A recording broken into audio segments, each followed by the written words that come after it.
بسم اللہ الرحمن الرحیم۔ درود پاک پڑھنا اپنی عادت بنائیں۔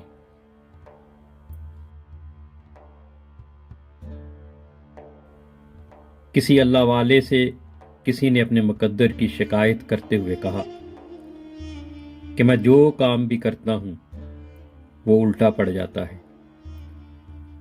جس کام میں بھی ہاتھ ڈالتا ہوں وہی الٹ ہو جاتا ہے، میرے تو سارے کام ہی الٹے پڑتے ہیں۔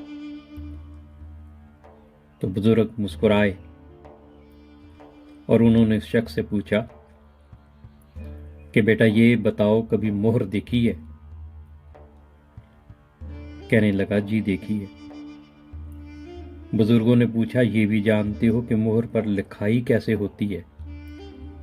کہنے لگا کہ مہر پر تمام الفاظ الٹے لکھے ہوتے ہیں۔ تو بابا جی نے پوچھا کہ میاں جانتے ہو وہ سیدھے کیسے ہوتے ہیں؟ تو وہ کہنے لگا کہ جب مہر کاغذ پر لگتی ہے تو تمام الفاظ سیدھے ہو جاتے ہیں۔ اس پر بابا جی نے فرمایا کہ بیٹا دیکھو، جس طرح مہر اپنا ماتھا کاغذ پر ٹیکتی ہے تو اس کے الٹے الفاظ سارے سیدھے ہو جاتے ہیں، اسی طرح تو بھی وضو کر کے مسجد میں جا اور اپنے مالک کے حضور ماتھا ٹیک، تیرے بھی سارے الٹے کام خود بخود سیدھے ہونا شروع ہو جائیں گے۔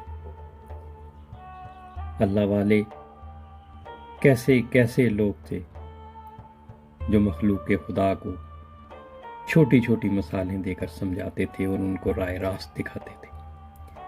اللہ تعالی ہمیں بھی صراط مستقیم کو سمجھنے اور اس پر چلنے کی توفیق عطا فرمائے۔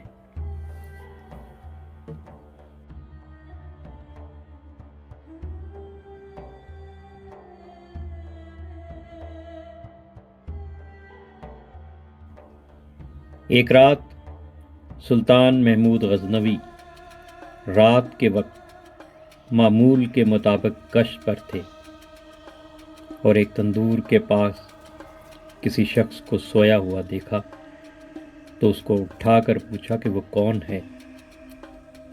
جواب میں اس شخص نے بتایا کہ وہ غریب مزدور ہے، دن بھر مزدوری کرتا ہے اور رات کو اس تندور کے پاس ہی سو جاتا ہے۔ سلطان نے پوچھا اس سردی میں اس کی رات کیسے گزرتی ہے؟ اور اس مزدور نے جواب میں جو کہا اس نے سلطان کو ہلا کے رکھ دیا۔ مزدور کہنے لگا جناب نصف رات آپ کے انداز سے گزرتی ہے اور بقیہ نصف رات آپ سے زیادہ اچھے انداز میں گزارتا ہوں۔ سلطان نے بڑی حیرت سے پوچھا کہ وہ کیسے؟